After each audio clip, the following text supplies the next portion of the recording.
ओम श्री परमात्मने नमः।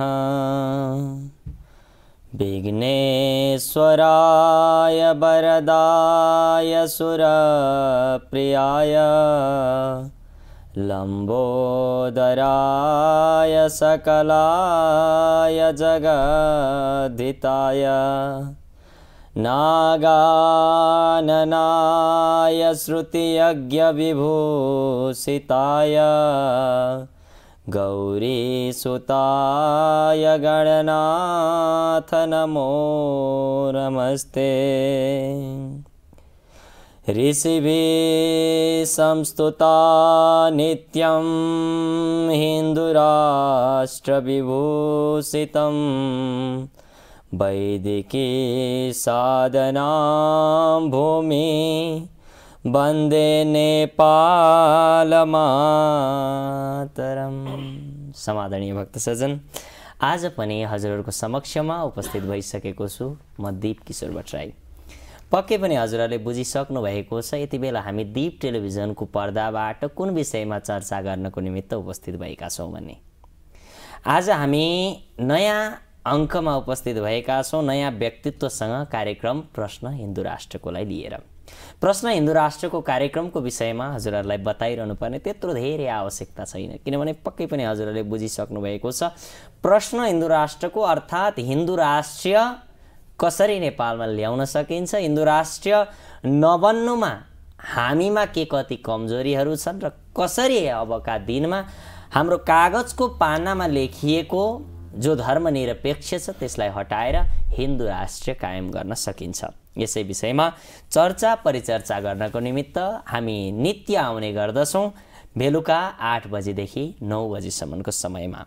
र हाम्रो साथमा सधैँ चाहिँ आज पनि एकजना विशिष्ट व्यक्तित्व पाहुनाको रूपमा पाल्नु भएको छ, जो धार्मिक अभियन्ता पनि हुनुहुन्छ, जसले आफ्नो जीवनै हिन्दू राष्ट्रको निमित्त समर्पित गर्नुभएको छ। हिन्दू राष्ट्र जसरी पनि आउनुपर्छ, देवभूमि ऋषिभूमि तपोभूमि भनेर चिनिएको राष्ट्र पक्कै पनि नेपाल मात्रै एउटा छ। त्यसै कारणले गर्दाखेरि यो राज्यमा हिन्दू राष्ट्र नभएसम्म कसैको पनि कल्याण हुनेवाला छैन भनेर लागि परिरहनुभएका धार्मिक अभियन्ता श्री गण्डकी नारायणी संरक्षण महाआरती परिषदका अध्यक्षज्यू जो प्रेमनिधि भारद्वाजज्यू हुनुहुन्छ, उहाँ पाल्नु भएको छ र उहाँलाई हामीले कार्यक्रममा स्वागत गर्छौँ। उहाँलाई कार्यक्रममा स्वागत गर्नु पूर्व उहाँले गर्नुभएका केही कर्महरू छन्, ती कर्मको बारेमा थोरै मात्रै बताउँछु, बाँकी कुरा त उहाँबाट कुराकानी गर्ने क्रममा उहाँले नै बताउनुहुनेछ।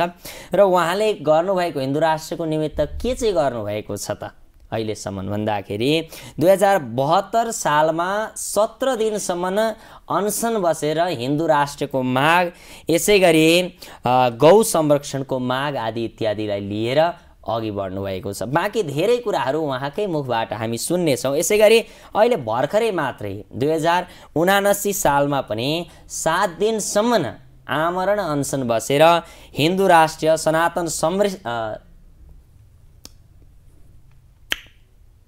रोकौँ है मिलाउनु पर्छ है त्यो हिन्दू राष्ट्र संरक्षण के हुन्छ हौ, हिन्दू राष्ट्र सनातन संस्कृति संरक्षण है, सनातन संस्कृति संरक्षण अभियान। हजुर हजुर, यति गरेन भने काट्नेले फेरि बिचमा त्यहाँ खाली भेटेन भने हालिदिन बेर लाउँदैन, एकछिन काट्नुपर्छ भनेर भनेको क्या। यो चाहिँ तपाईँले होइन एडिट गर्ने ल। हिन्दू राष्ट्र सनातन संस्कृति संरक्षण संवैधानिक आयोगको लगायत गौवन लगायत राष्ट्रिय मागहरूलाई लिएर उहाँले भर्खरै मात्र पनि अनसन बसिसक्नु भएको छ। यस्ता धार्मिक अभियन्ता जो हिन्दू राष्ट्रको निमित्त अत्यन्तै समर्पित भएर लागि परिरहनु भएको छ, प्रेमनिधि भारद्वाजज्यू, उहाँलाई म कार्यक्रममा स्वागत गर्न चाहन्छु। धन्यवाद। अहिले हजुरको दिनहरू कसरी बित्दैछ, दिनचर्याबाटै सुरु गरौँ। यतिखेर भर्खरै हाम्रा पर्वहरू समापन भइसकेका छन् र हाम्रो यो पछिल्लो आमरण अनसनको कार्यक्रम पनि सम्पन्न भइसकेको छ। हजुर हजुर, सनातन संस्कृति परम्परा मूल्य मान्यता रक्षाका लागि हामीहरूका भावी योजनाहरूका लागि हामी अहिले सक्रिय रूपमा हामी क्रियाशील भइरहेका छौँ। हजुर, हिन्दू राष्ट्रकै निमित्त सक्रिय रूपमा लागि परिरहनु भएको छ भनेर भन्नुभयो है। हिन्दू राष्ट्र किन चाहिँ चाहिन्छ त? हजुरलाई यहीँबाट प्रश्न सुरु गरे। हिन्दू राष्ट्र किन चाहिन्छ भन्ने प्रश्नमा धेरै विषयहरू समेटिएका छन्। यो यो हाम्रो पहिचान हो। हिन्दू राष्ट्र हाम्रो यो भूमिको वैभव हो। र संसारको एकमात्र गर्वको स्थान हो यो हाम्रो भूमि, हाम्रो जन्मस्थली भन्ने हिसाब किताबले हामीहरूले हिन्दू राष्ट्र नेपाल हुनुपर्छ भनेको हो। तर यति मात्रै नभएर नेपालमा भएका सम्पूर्ण जात जातिहरू जुन यो माटाका मौलिक जात जातिहरू हुन् र यो स्थानमा, यो भूमिमा, यो देवभूमिमा, यो ऋषिभूमिमा, तपस्थलीमा जुन उब्जनी भएका जुन हाम्रा प्रकृति पूजाका यी विभिन्न पूजा पद्धतिहरू छन्, विभिन्न जात जातिहरूले अहिले अवलम्बन गरिरहेका संस्कारहरू, संस्कृतिहरू छन्, यिनीहरूको रक्षाका लागि पनि हिन्दू राष्ट्रको आवश्यकता। हजुरले भन्नुभयो जात जातिका कुरा पनि गरिहाल्नु भयो सुरुमै है। अहिले अब जात जातिकै विषयमा हिन्दू राष्ट्र चाहिँदैन, हामीलाई चाहिँ विभेद भयो भन्ने खालको एउटा परिपाटी पनि छ, एउटा त्यो समूह हुद्दा पनि छ। उहाँहरूलाई चाहिँ के भन्ने त?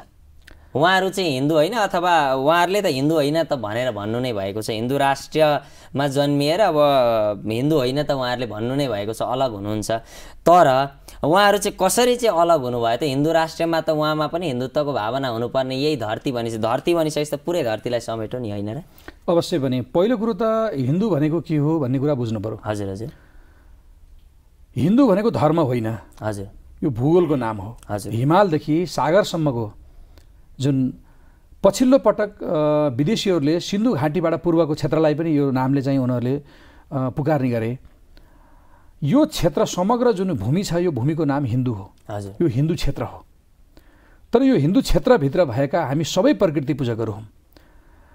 अब जात जातिका कुराहरू अवश्य पनि यो विषय जुन छ, यो विषयमा अवश्य पनि आउँछन्। किनभने यो हाम्रो सनातन भूमि जुन हिन्दू भूमि छ, यो भूमिमा कहिले कसैसँग पनि कुनै द्वेष भएन, कोही झैझगडा भएन।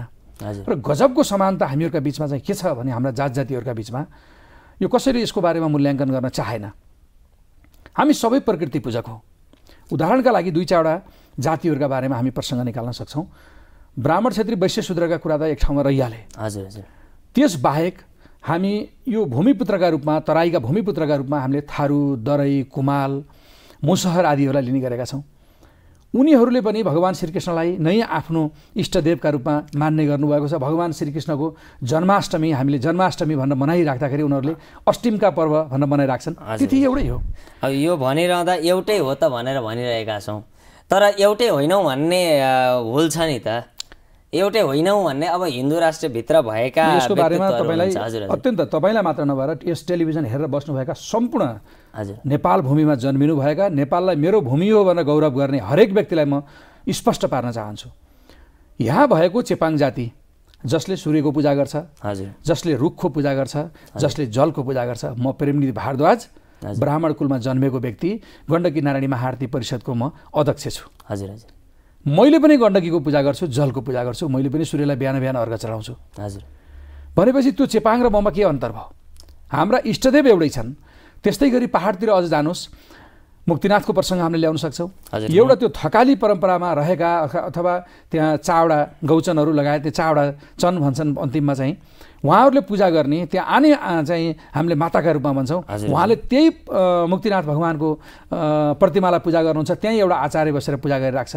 हामी हिमाल र पहाडका क्षेत्रका व्यक्तिहरू, दक्षिण भारतसम्मका व्यक्तिहरू, समुद्र पर्यन्तका व्यक्तिहरू हामी त्यसमा जोडिएका छौँ। त्यस्तै अर्को प्रसङ्ग के छ भन्नुहुन्छ भने हाम्रा राउटे र कुसुन्डा, जसलाई हामीले अत्यन्त जङ्गली हुन्, यिनीहरू जङ्गलमा बस्छन्, शिक्षाबाट अत्यन्त पर छन्, स्वाभाविक हो, पर पनि छन्।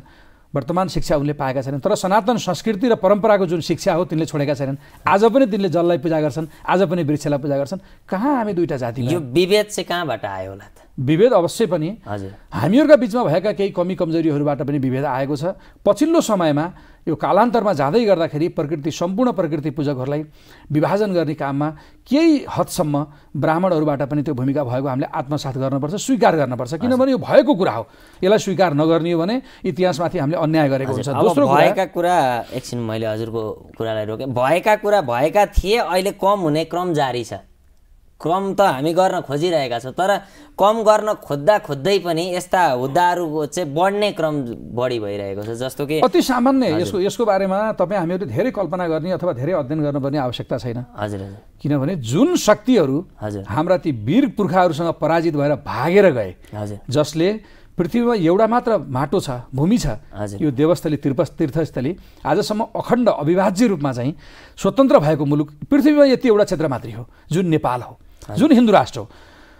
र यो क्षेत्रबाट जो पराजित भएर हाम्रा पूर्वजहरूबाट लज्जास्पद तरिकाले भागेका थिए, ज्यान बचाएर भागेका थिए, ती शक्तिहरूले अहिले हाम्रै यसै क्षेत्रमा जन्मेका तिनै ऋषिका सन्तानहरूलाई प्रयोग गरेर हामीहरूमाथि अहिले आक्रमण गरिराखेका छन्। यो निरन्तर चलिरहेको छ र यो राजनीति जुन प्रोपागान्डा छिराइयो पछिल्लो समयमा, तपाईँको खास गरेर मुख्य रूपमा 62-63 को आन्दोलनपछि जुन प्रकारले हिन्दू राष्ट्रको पहिचानलाई मेटाउने प्रयत्न गरियो, र अब यसमा कुरा गर्दा इलेक्सनको समयको विषय छ, कैयौँ राजनीतिक पार्टीहरू समेत यसमा मुछिन आउँछन्। हेर्नुहोस्, मुछ्नु आवश्यक छ, किनभने यो सत्य हो।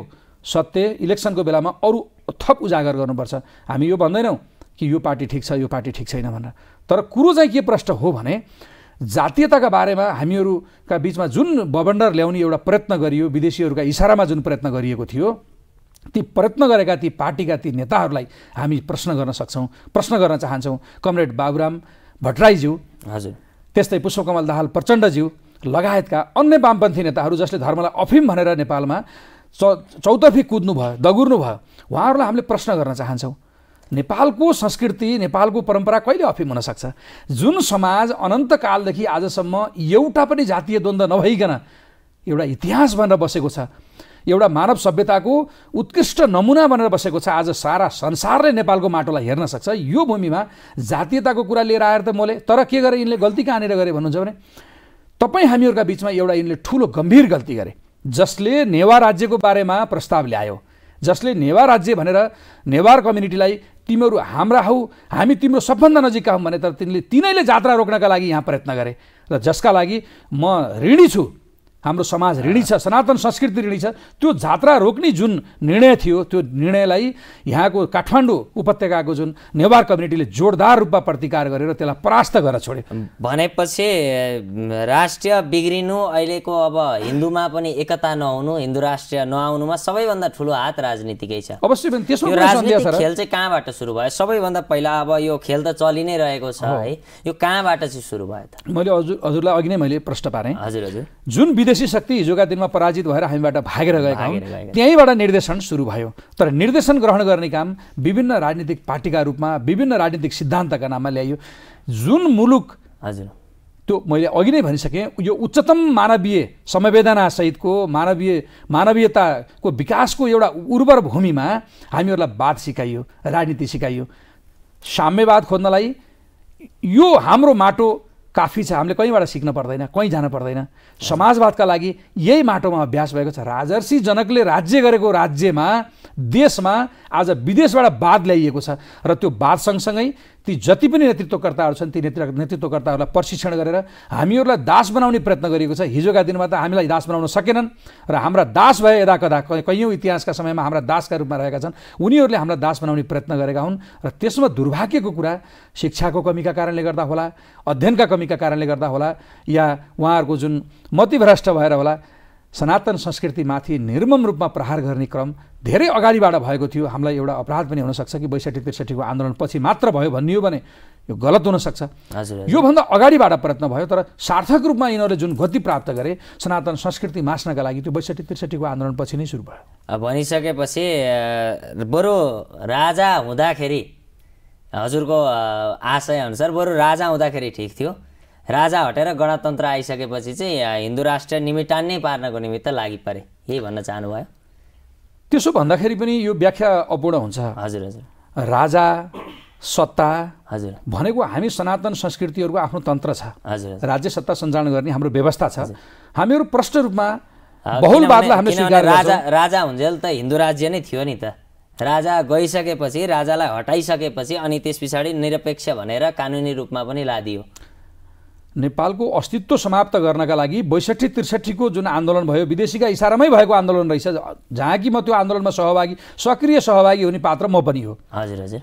कहिल्यै हिन्दू राष्ट्रको कुरा उठेन, के अरे धर्मनिरपेक्षको कुरा उठेन। हजुर। कहिल्यै गणतन्त्रको कुरा उठाइएन। हामीहरूले आन्दोलनमा त नेपाल सरकार भनेर लेखेको आन्दोलनलाई अरू चरम उत्कर्षमा लैजानका लागि हामीले 9औं दिनपछिबाट श्री 5 को सरकारलाई मेटेर हामीले नेपाल सरकार लेखेको।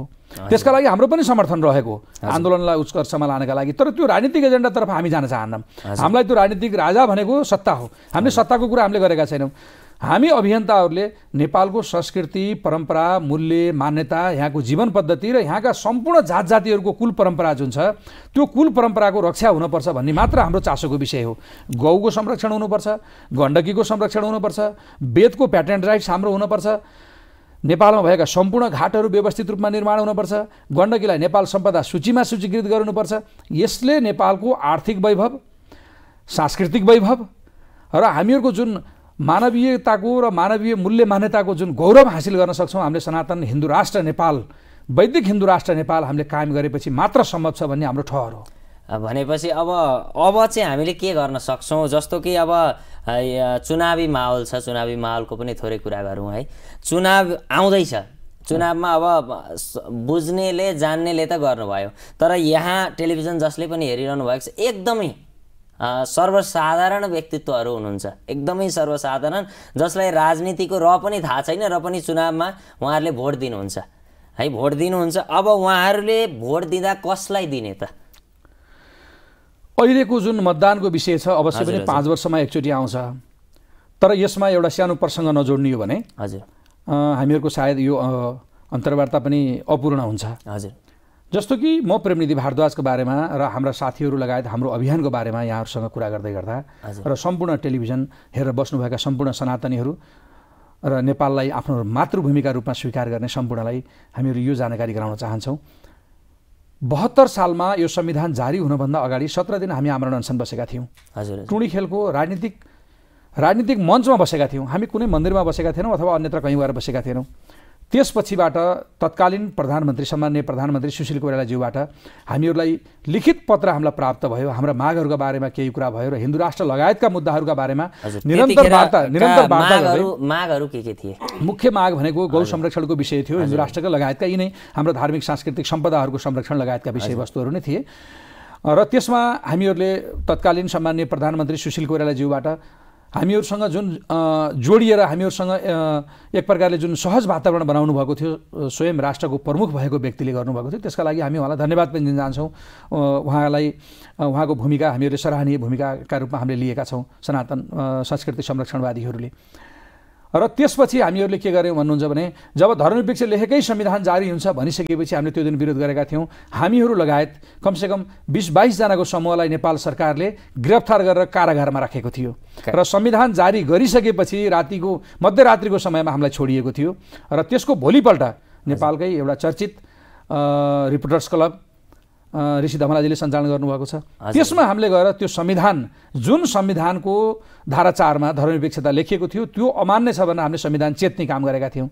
यो प्रसङ्ग यहाँलाई मैले किन यसमा जोड्न खोजेँ भने अहिले मतदानको विषयवस्तु छ, राजनीतिक विषयवस्तु छ र यो राजनीतिको विषयवस्तु पनि हो। र अहिले मतदान गर्ने बेला आइराखेको बेलामा हामीहरू सम्पूर्ण सनातनीहरूलाई र सम्पूर्ण नेपालीहरूलाई हामी अनुरोध गर्न चाहन्छौँ, तपाईँ हाम्रो संस्कृति, परम्परा, मूल्य, मान्यता यदि संरक्षण हुँदैन भने त्यो विकास हामीहरूका लागि मुर्दाको शरीरमा लगेर लेपन गरेका ती गहनाहरू र त्यो चन्दन जस्तो मात्रै हुन्छ। त्यसकारणले गर्दा यो विकासलाई तपाईँहरूले बेलैमाथि सचेत हुनुहोस्।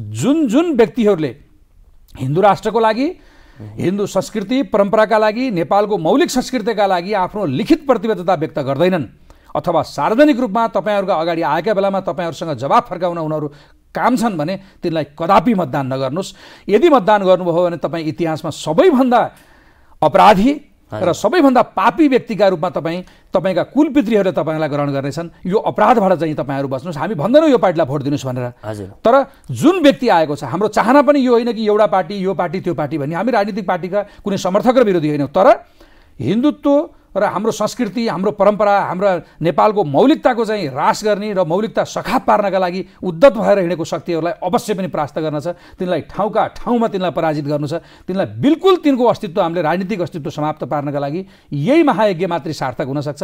हामी हार्दिक अनुरोध गर्न चाहन्छौँ, तपाईँको संस्कृति, तपाईँको कुलधर्म, तपाईँको परम्परा, हामी भनेका छैनौँ कि हिन्दू धर्म भनेर, हिन्दू धर्म मात्रै भन्ने हो भने पनि हिन्दुत्वको बुझाइ पनि अब फेरि पुनर्परिभाषा गर्नुपर्ने आवश्यकता भएको छ। र तपाईँले अघि नै ल्याएको प्रसङ्ग मैले यसमा थोरै लामो कुरा गरेँ मैले। हजुर हजुर। हिन्दुत्व भनेको यो भूमिको नाम हो, तर हामी प्रकृति पूजक हो। हामी कहिल्यै पनि एक अर्काका बिचमा बाजिएका छैनौँ, एक अर्काको बिचमा मारामारी गरेका छैनौँ।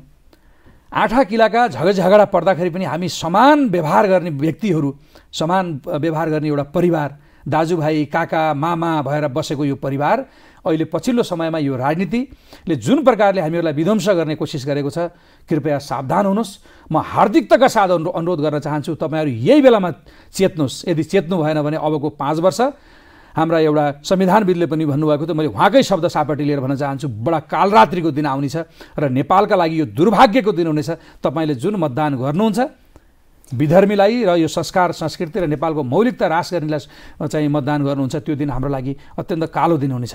सकेसम्म जसले पनि टेलिभिजन हेरिरहनु भएको छ, विशेष गरी हाम्रोलाई पनि होइन राम्रोलाई पनि होइन, जसले हिन्दू राष्ट्रको मागलाई एजेन्डालाई लिएर अघि बढ्छ उहाँलाई नै हामीले यो पटकको चुनावमा हामीले साथ र सहयोग गर्नुपर्छ भन्ने कुरा हजुरको आयो। अघि हजुरले कुरा गर्दै हुनुहुन्थ्यो गौ संरक्षणको निमित्त हामीलाई साथ पनि मिलेको थियो भनेर भन्नुभयो अघि। तर अहिले एकदमै धेरै घटेको घटना कि हरेक सडक पेटीहरूमा गल्ली गल्लीमा गौमाता रोइरहेको अवस्था छ। सडकका पेटी पेटीमा गौहरू एकदमै बेहाल अवस्थामा, यो कैलालीतिरको घटना पनि हजुरहरूले देख्नुभयो, सामाजिक सञ्जालमा पनि निकै नै भाइरल भएको थियो। अब गौमाताहरूको एकदमै बिजोग अवस्था छ। अब उहाँहरूको संरक्षणमा हजुरहरू लागिरहनु भएको छ भने कहिलेसम्ममा चाहिँ ती सम्पूर्ण गौमाताहरूको रक्षा गर्न सकिएला, अथवा हजुरको तर्फबाट हजुरको संस्थाले कसरी गरिरहेको छ? संस्थाले गर्ने भन्दा हामीहरू त अभियन्ता हो। हजुर हजुर। हामीहरूले समाजमा भएका संस्कार संस्कृतिका हाम्रा मूल्य मान्यताहरूका विषयमा भएका जुन अतिक्रमणहरू छन्, जुन आक्रमणहरू छन्, त्यसको विद्रोह हामीले गरेको, त्यसको नेतृत्व गरेको मात्रै हो, त्यो विषय उठाएको मात्रै हो।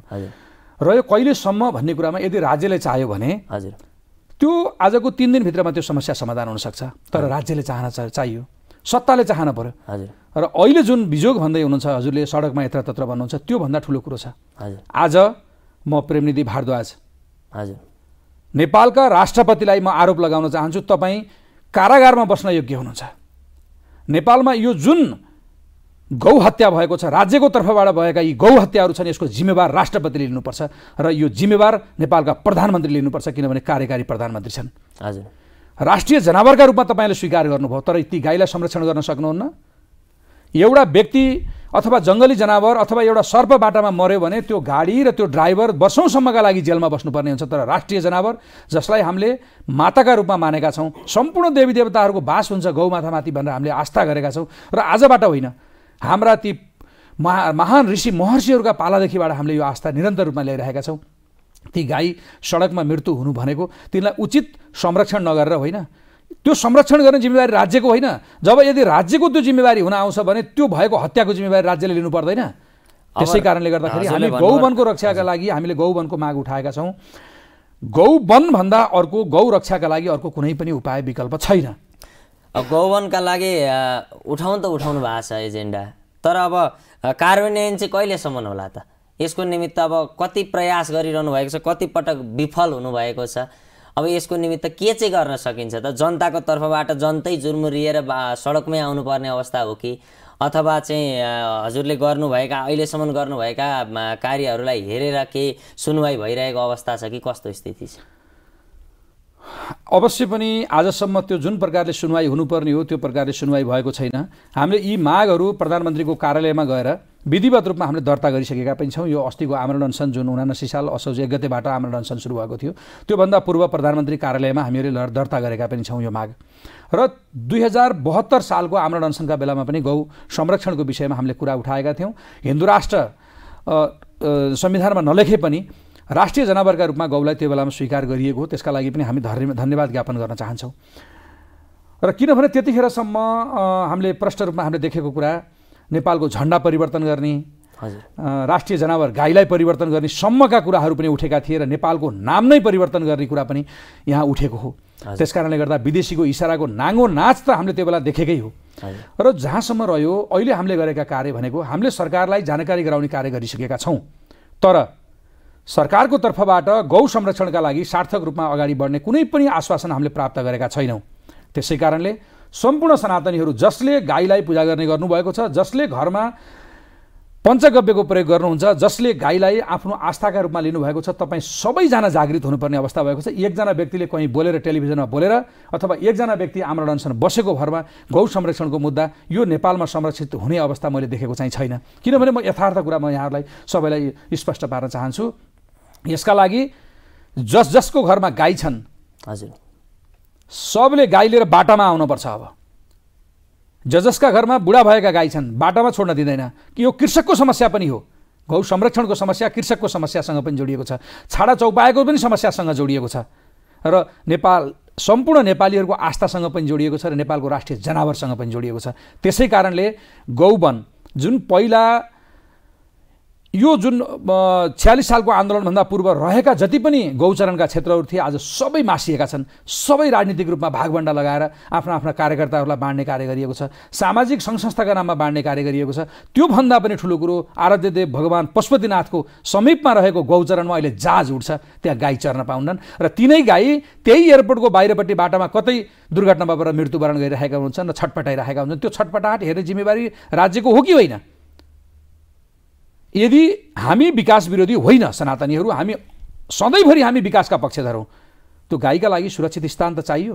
गौचरण तपाईँहरूले बाँड्नुभयो ल ठिक छ, तपाईँहरूले खाली गर्न सक्ने तपाईँहरूसँग सामर्थ्य छैन, त्यो हामी बुझ्छौँ। तर तपाईँले त्यो जङ्गल त दिन सक्नुहुन्छ, गिद्धका लागि संरक्षण गर्न सक्नुहुन्छ, गैँडाका लागि संरक्षण गर्न सक्नुहुन्छ, बाघका लागि संरक्षण गर्न सक्नुहुन्छ। तमाम 1.5 अरबभन्दा बढी सनातनीहरूले माताका रूपमा पूजा गर्ने गाईका लागि, आफ्नो राष्ट्रको राष्ट्रिय जनावरका लागि र यत्रो यो ठुलो जुन समस्या चाहिँ कृषकहरूको समस्या छ, यो समस्या समाधानका लागि विभिन्न पालिकाहरू जति पालिकाहरू छन् त्यसको सुगम स्थानमा हुने गरी गौ संरक्षित गौवनको हामीले माग गरेका छौँ। गाईका लागि जङ्गलको माग गरेका छौँ जहाँ जनावर हुन् गाई। म स्वयं आफै गाईको गोठालो 12 वर्ष 14 वर्षसम्म निरन्तर रूपमा मैले गाईलाई जङ्गलमा लरेर आएको व्यक्ति हुँ। मलाई थाहा छ गाईले जङ्गल पायो भने गाई सुरक्षित हुन्छ। नुन र पानीको व्यवस्था हाम्रो समाज जीवित समाज छ, सनातनीहरूले अवश्य पनि गौमातालाई नुन र पानी खुवाउन सक्छन्। तर यो कार्य पनि राज्यकै हो।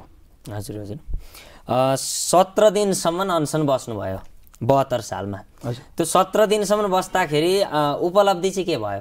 अघि भन्नुभयो कि चुनावको माहौलमा 63 सालमा 62-63 सालमा जेल पनि जानु पर्यो, कारागार पनि बस्नु पर्यो भनेर भन्नुभयो। उपलब्धि चाहिँ के गर्नुभयो? अनसन मात्रै बस्ने, अनसन बस्ने अनि फेरि 2-4 दिनमा उठ्ने मात्रै अवस्था भइरहेको छ कि उपलब्धि के भइरहेको छ? हाम्रा सम्पूर्ण मागहरू पुरा नभएसम्म यसलाई उपलब्धिका रूपमा त हामीले लिन अवश्य पनि सक्दैनौँ।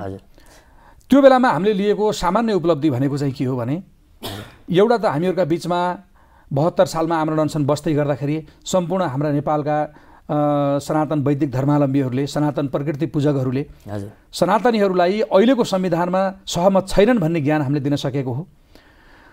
त्यसपछि अर्को कुरा हामीले के पायौँ भने राज्यको तर्फबाट, सत्ताको तर्फबाट कति धेरै धोका हुँदो रहेछ भन्ने कुरा पनि त्यो ज्ञान हामीले पाएकै हो। किनभने त्यो बेलामा हामीसँग भएका जुन कुराहरू थिए, जुन क्रियाकलाप सरकारको कार्यकारी प्रमुखका रूपमा रहेका प्रधानमन्त्रीले गरेका कागजहरू यहाँ लत्याइन्छन् भने त्योभन्दा ठुलो हामीले ज्ञान लिनुपर्ने अब कुनै कारण रहेको छैन। र यसैबाट यी ज्ञानहरूमा राज्यबाट, सत्ताबाट भएका जुन हामीहरूप्रति भएका जुन यी क्रियाकलापहरू छन्, यी क्रियाकलापहरू ज्ञान लिएर अब हामीहरूले एउटा सार्थक आन्दोलन गर्नु छ। त्यसको लागि हामीहरूको तयारी निरन्तर भइरहेको छ। आन्दोलनको तयारी भइरहेको छ। बिल्कुल। जसले टेलिभिजन हेरिरहनु भएको छ, यति बेला टेलिभिजनको पर्दाबाट हेरिरहनु भएको छ, उहाँहरूलाई अब कसरी जोड्न सकिन्छ त? अहिले पनि धेरैजना यस्तो हुनुहुन्छ जो भित्री रूपमा त हिन्दू राष्ट्र चाहिन्छ भनेर माग गर्नुहुन्छ, तर हिन्दू राष्ट्रको निमित्त यो जुन कार्यक्रम भइरहेको छ, यति बेला कार्यक्रम भइरहेको छ, उहाँहरू नै जो धर्म विरोधी पार्टीहरू छन् ती पार्टीहरूकै झन्डा बोकेर हिँडिरहनु भएको छ। हिजोका दिनसम्म हिन्दू राष्ट्रको माग गरेर हाम्रो सामाजिक सञ्जालमा पनि छ्यास्ती आउने व्यक्तिहरू पनि यति बेला पार्टीको झन्डा बोकेर हिँडिरहनु भएको छ। अब उहाँहरूलाई सचेत गराउनको निमित्त चाहिँ के गर्न सकिन्छ? यो उहाँहरूको हिन्दुत्वप्रतिको कमजोर आस्थाका कारणले गर्दा घटेका यी घटनाहरू होइनन्। हजुर। यसमा अनेक त्रुटिहरू छन्। हजुर। समाजमा भएका हरेक कुराहरू क्रियाकलापहरूलाई हामीले स्पष्ट रूपमा हामीले व्याख्या गर्न सक्नुपर्छ, त्यो सामर्थ्य राख्नुपर्छ हामीहरूले। हजुर।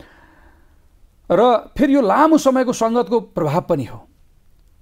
कुनै समयमा हामी नेपालीहरूले नेपालको ठुलो परिवर्तनका लागि, जनताहरूको ठुलो परिवर्तनका लागि, ठुलो विकासका लागि, ठुलो शान्ति र समृद्धिका लागि भनेर हामीहरूले यी सम्पूर्ण पार्टीहरूसँग हामीहरू जुडेका थियौँ।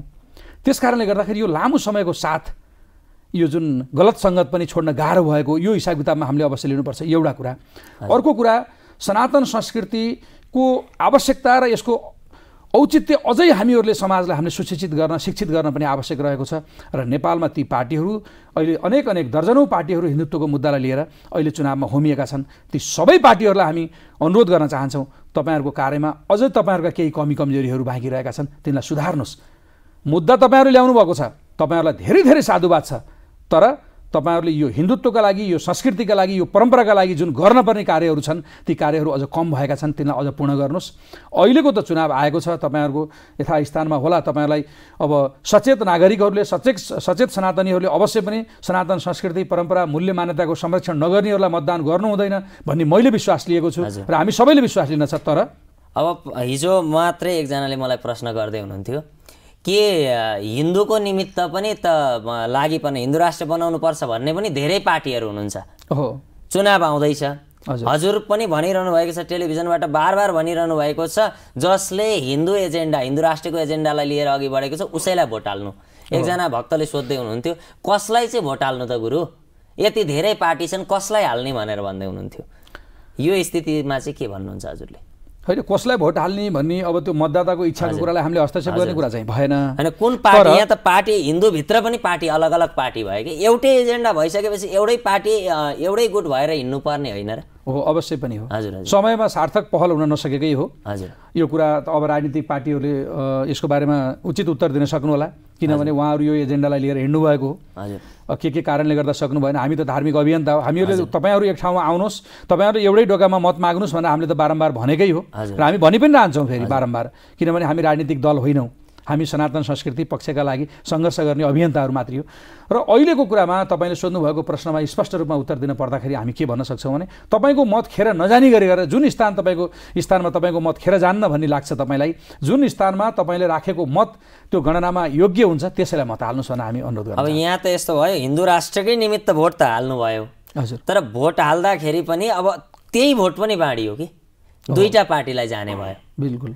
अनि अब यो अवस्थामा चाहिँ अब के चाहिँ गर्न सकिन्छ त? उहाँहरू अहिले पनि अन्यलमा हुनुहुन्छ, त्यति मध्येको उत्कृष्ट विकल्प भनेर हामीले केही सोचेर अब तोकेरै त भन्न सक्दैनौँ, तर उहाँहरूलाई सम्झाउनु पर्यो उत्कृष्ट विकल्प भने चाहिँ हामीले के भन्न सक्छौँ? त्यही हो, मैले भनिहालेँ, तपाईँले राखेको मतको गणना होस् र त्यो मतको भारले यो संस्कृति संरक्षण गर्ने शक्तिलाई चाहिँ बल पुगोस्, त्यो हिसाब किताबले मत हाल्नुहोस्। तपाईँले राखेको मत नाम मात्रको मत हुने, त्यो गणना गर्दाखेरि 200-400 पनि नहुने त्यस्ता सङ्गठनहरूलाई तपाईँहरूले मतदान नगर्नुहोस्। जहाँ तपाईँले राखेको मतको गणना हुन्छ र तपाईँले राखेको मत जुन सनातन संस्कृति र हाम्रो यो परम्पराका लागि तपाईँले राख्नुभएको मत छ त्यसको उचित सम्मान हुने स्थानमा मात्रै मत दिनका लागि म हार्दिक अनुरोध गर्न चाहन्छु। के अब हामीले हिन्दू राष्ट्र ल्याउन सकौँला त? जुन दिन हामीहरूले नेपालमा भएका सम्पूर्ण जात जातिहरू र नेपालमा भएका सम्पूर्ण प्रकृति पूजकहरूलाई एउटा छानाभित्र लिएर आउन सक्छौँ, एउटा छाती ठुलो गरेर हामी सबैलाई स्वीकार गर्न सक्छौँ, जुन दिनसम्म नेपालको हरेक जातिको कुल परम्परा रक्षा नभएसम्म हिन्दू राष्ट्र आएको हामीलाई सार्थक छैन, आवश्यक छैन भन्ने भावना मनमा बोकेर सम्पूर्ण जात जातिलाई लिएर हिँड्न सक्ने जुन सामर्थ्य हामीले राख्छौँ र त्यसलाई सङ्गठित गर्न सक्छौँ, त्यो दिन नेपाल हिन्दू राष्ट्र एक हिसाबले भन्यो भने आज हिन्दू राष्ट्र हो भूगोलका हिसाबमा, हाम्रो मान्यताका हिसाबमा। तर संवैधानिक रूपमा हिन्दू राष्ट्र घोषणा गराउनका लागि सम्पूर्ण जात जातिहरूलाई हामीले एक ठाउँमा लिएर हिँड्नुपर्छ। हामीहरूका कुल परम्पराहरू सबै एकदम साझा छन्, हाम्रा पर्वहरू साझा छन्, हाम्रा इष्टदेवहरू साझा छन्। हामीहरूका बिचमा जात जातिका नाममा हामीलाई जुन विभाजन गर्ने प्रयत्न भएको छ यो गलत छ। यो गलत कुरालाई हामीले बुझाउन आवश्यक छ। बुझाइसकेर सबैको कुल धर्म, सबैको कुल परम्परा रक्षा गर्ने गरेर हामीले काम गर्न सक्यौँ भने, सबै जात जातिको चासो र चिन्तन हामीले गर्न सक्यौँ भने नेपाल हिन्दू राष्ट्र अवश्य पनि हुन्छ। यसमा कुनै पनि विदेशी शक्ति जसरी पहिलाको समयमा हामीबाट पराजित भएर भागेका थिए त्यसै गरी अबको छोटो समयपछि यिनीहरू पराजित भएर नेपालबाट भाग्नै पर्छ। तर यहाँ भाग्नै पर्छ भन्दा पनि यहाँ त बढ्ने क्रम जारी छ नि त। यहाँ जस्तो कि दसैँ आयो, यो 1-2-4 साल यतादेखि आइरहेको छ, वर्षै पछि दसैँमा कालो टिका लगाउने जमात एउटा बढेको छ, एउटा अर्को जमात बढेको छ हामी चाहिँ मङ्गोल हौँ भन्ने है, हामी मङ्गोल हौँ, यो बाहुन छेत्रीकोलाई चाहिँ यहाँबाट भगाउनु पर्छ, यो चाहिँ बाहुन छेत्रीको मात्रै हिन्दू धर्म हो, हिन्दू राष्ट्र होइन, हाम्रो मङ्गोल राज्य हुनुपर्छ भनेर माग गरिरहनु भएको छ। उहाँहरू पनि परिचालित हुनुहुन्छ कि अब उहाँहरूलाई के भन्नुहुन्छ हजुरले? अब यो किनभने उहाँहरूले पनि हेरिरहनु भएको छ यति बेला कार्यक्रम। मङ्गोलको जुन शब्दको अर्थ लिएर आउनुभयो हजुरले, मङ्गोल भन्ने शब्द अहिलेको भूगोलमा हेर्ने हो भने चीनभन्दा पनि अझ उत्तरतर्फ पर्छ। हजुर। हामीहरूले त्यो मङ्गोल भनेर जसले भन्नुभएको छ त्यो शब्दमा संशोधन गर्नका लागि हामी हार्दिक अनुरोध गर्न चाहन्छौँ। उहाँहरू मङ्गोल होइन।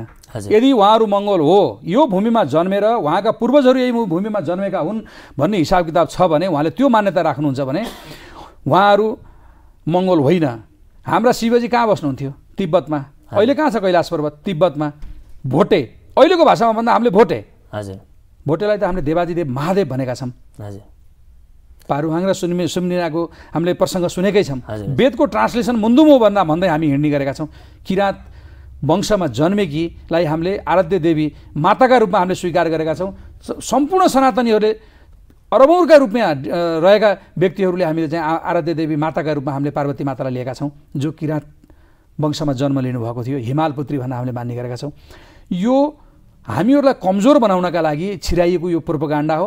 र उहाँहरू या त उहाँहरूसँग शिक्षाको कमी छ, हजुर, या उहाँहरू कसैसँगबाट परिचालित हुनुहुन्छ। यो कुरामा कुनै दुविधाको विषयवस्तु नै छैन कि उहाँहरूले आफ्नो संस्कार, आफ्नो संस्कृति, आफ्नो परम्पराका बारेमा बुझ्नु पर्यो नि।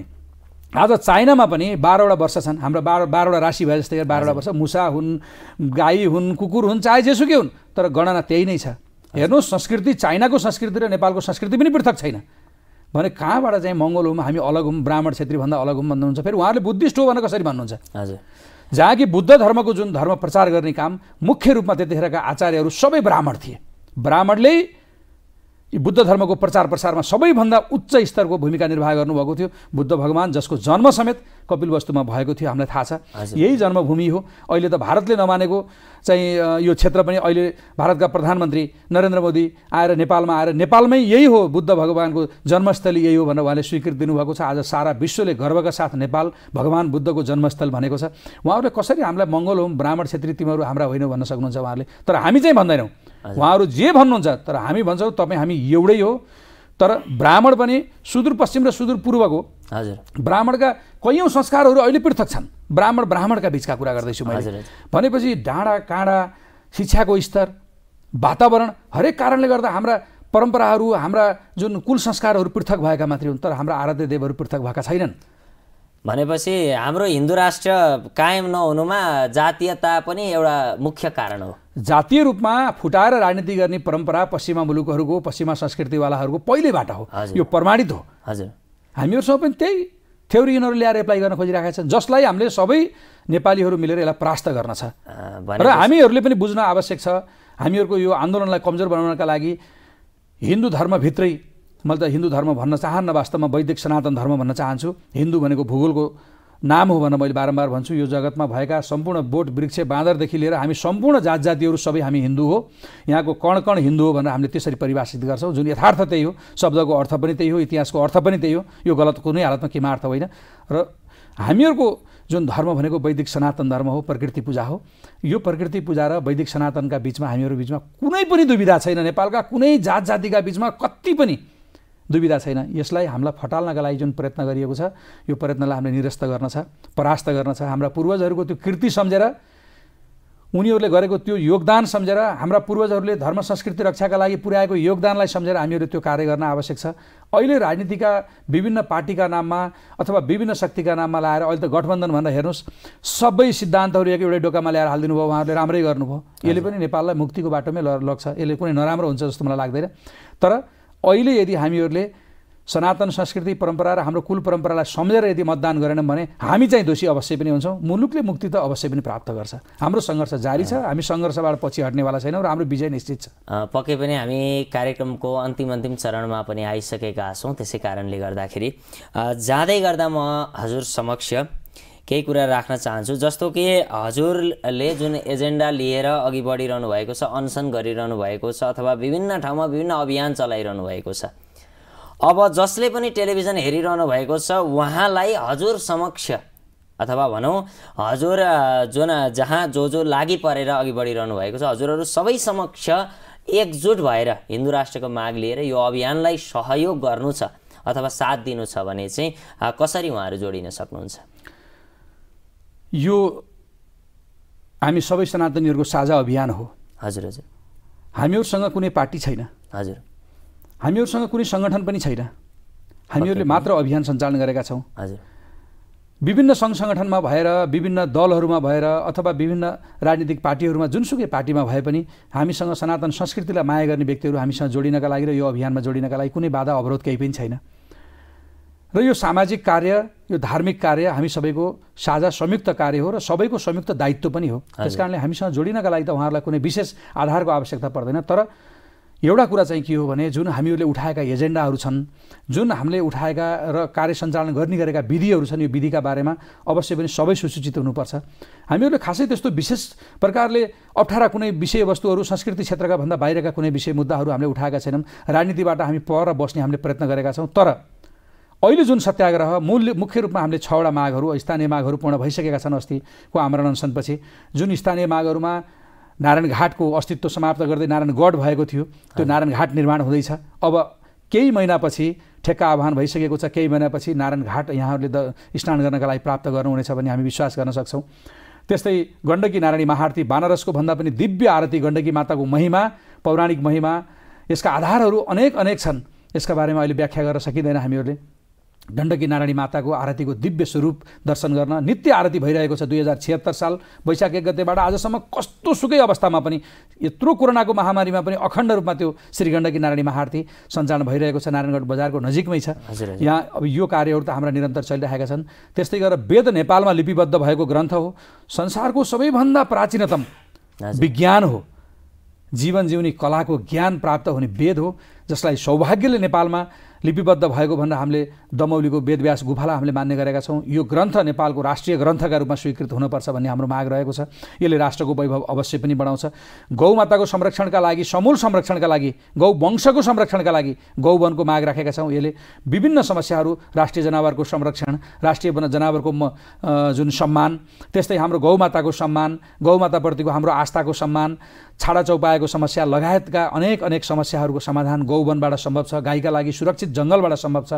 त्यस्तै गरी गण्डकी एउटा मात्र शालग्राम प्राप्त हुने एउटा नदी हुन्, जुन पुराणमा विभिन्न पुराणहरूमा उल्लेख छ। तिनलाई नेपाल सम्पदामा सूचीकृत गरियोस् भनेर हामीले माग राखेका छौँ, जसका लागि सरकारले कुनै 2 पैसा खर्च गर्नुपर्ने आवश्यकता पनि छैन। त्यस्तै गरी नेपालमा भएका तमाम घाटहरू जति छन्, ती घाटहरू परम्परादेखि चलिआएका, अनादिकालदेखि चलिआएका घाटहरू अहिले लठपत्रै छन्, अवस्थामा छन्। स्नान गर्दा कैयौँ वर्षैपछि कैयौँ व्यक्तिहरू त्यहाँ स्नान गर्न जाँदाखेरि डुबेर मृत्युवरण गरिराख्नुपर्ने दुःखद अवस्था छ। त्यसको अन्त्यका लागि व्यवस्थित घाटहरूको निर्माणका कुराहरू हामीले लिएका छौँ। त्यस्तै हिन्दू राष्ट्रको विषय भइहाल्यो। र सम्पूर्ण जात जातिहरूको कुल परम्परा रक्षा गर्नका लागि, सम्पूर्ण जात जातिको प्रतिनिधित्व सुनिश्चित हुने गरी एउटा संवैधानिक सनातन संस्कृति संरक्षण आयोग चाहिँ गठन होस् भन्ने मागहरू हामीले राखेका छौँ। यी मागहरूमा हामी नेपालमा भएका कोही पनि नसमेटिने भन्ने अवस्था छैन। सबैजना आउनुहोस्, जोड्यौँ। एकले अर्कालाई सान्त्वना दिनु छ, एकले अर्कालाई भरोसा दिनु छ, एक अर्कासँग शक्तिका रूपमा हामीहरू आबद्ध हुँदै जानु छ। र यो नेपालको जुन महत्त्व, नेपालको महिमा यो अन्तर्राष्ट्रमा छ, यो पृथ्वी भूमण्डलमा छ। यो भूमण्डलको र ब्रह्माण्डको समेत महत्त्व जोडिएको यो नेपालको यो गौरव गाथालाई संरक्षण गऱ्यौँ भने यति धेरै पर्यटनको सम्भावना भएको यो मुलुक छ, एउटा दिव्य तीर्थका रूपमा रहेको छ, पुनः दिव्य तीर्थका रूपमा लिएर जानु छ। हाम्रा पूर्वजहरूको त्यो त्याग तपस्यालाई हामीहरूले एक ठाउँमा फेरि सञ्चित गर्नु छ। र हामी जीवनमा मानव भएर जन्मिसकेपछि हाम्रा भावी सन्ततिलाई एउटा शान्त समाज, एउटा समृद्ध समाज, उच्च मानवीय मूल्य मान्यता सहितको समाज संरक्षण गर्नका लागि तपाईँ हामी सबैको साझा साथको आवश्यकता छ। हामी आह्वान गर्न सक्छौँ, आउनुहोस्, हामी जोड्यौँ।